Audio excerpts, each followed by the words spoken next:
Chers paroissiens du secteur d'Arlon, chers amis internautes, pour ce 4e message du temps de confinement, nous vous proposons de revenir à Arlon. Mais cette fois, nous irons sur la célèbre colline de la Knipschen. L'église Saint-Donat y est fièrement établie. Cette colline centrale fut initialement occupée par des habitants gallo-romains. C'était une position remarquablement bien protégée, notamment contre les invasions germaniques du IIIe siècle. Un château y fut érigé au XIe siècle, puis fut détruit au XVIe siècle. Enfin, des pères capucins s'installèrent à Arlon au XVIIe et firent construire un couvent sur les ruines de ce château, dont seule l'église subsiste encore de nos jours. Comme elle fut victime de la foudre en 1719, l'église fut dédiée à Saint-Donat.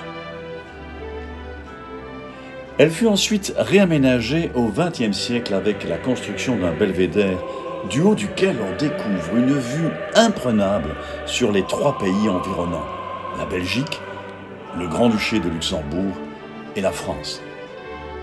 Enfin, précisons que le chemin royal de la Croix, ou la montée de Saint-Donat, est un chemin de croix en pierre datant de 1846 qui mène à l'église et qui est classé depuis 1992 au patrimoine majeur de Wallonie. Il est temps de franchir le porche de l'église pour aller à la rencontre du doyen Pascal Roger qui nous y attend. Il a un nouveau message à nous adresser.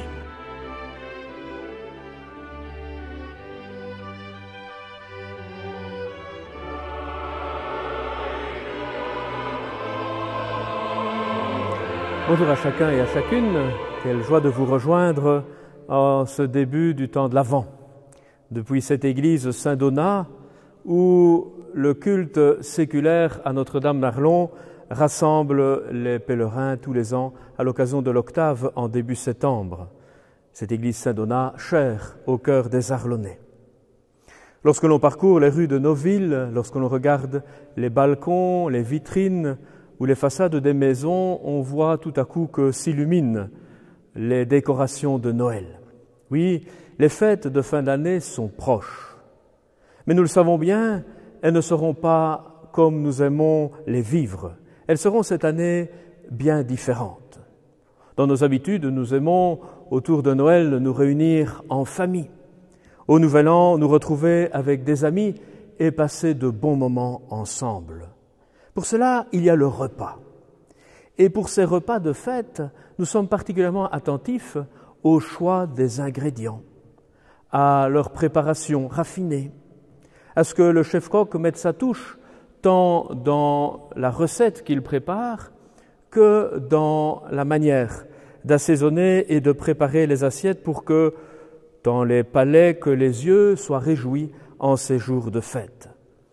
Les plus favorisés iront peut-être jusqu'à déguster du foie gras ou encore de la truffe, ces aliments qui excitent nos papilles au maximum. Cette année encore, nous pourrons faire péter les bulles, si nous le souhaitons, la nuit du Nouvel An. Nous pourrons choisir les vins les plus fins et déguster les mets les plus raffinés. Et pourtant, je suis sûr que ces repas seront plus fades. Fade en effet, parce qu'il manquera quelque chose d'essentiel. Il manquera l'autre assis à notre table, l'autre qui réjouit nos cœurs, l'autre avec lequel nous aimons vivre ces moments extrêmement intenses. Il est étonnant de voir que parmi les différents symptômes de la Covid, il y a notamment la gueusie, cette perte du goût.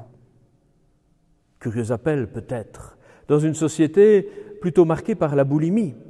Boulimie de nourriture, boulimie de boisson, boulimie d'activité, boulimie de plaisir ou de distraction.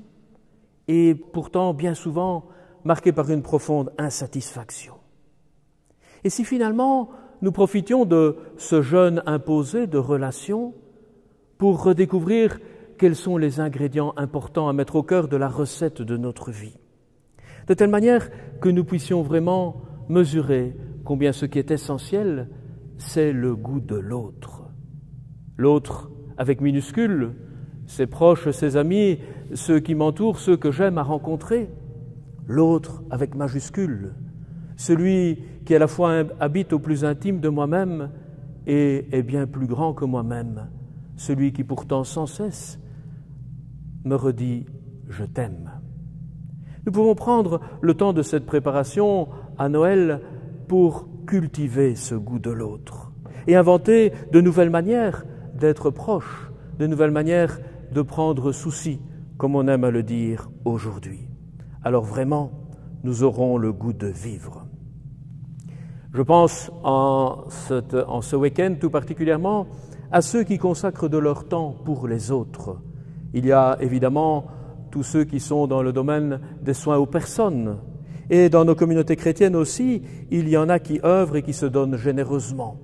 Ceux qui sont proches des malades, le service des malades, le groupe Béthanie.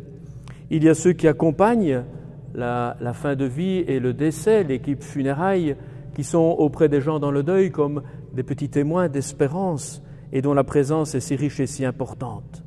Et de l'autre côté, il y a ceux qui accompagnent les jeunes. Je salue tout particulièrement les mouvements de jeunesse et leurs animateurs qui se donnent bénévolement pour accompagner les plus jeunes. Je salue aussi le groupe Croissance qui multiplie les propositions pour les jeunes dans notre secteur pastoral. Vraiment, à l'entame de ce temps de l'Avent qui nous prépare à Noël, je vous souhaite une bonne dégustation.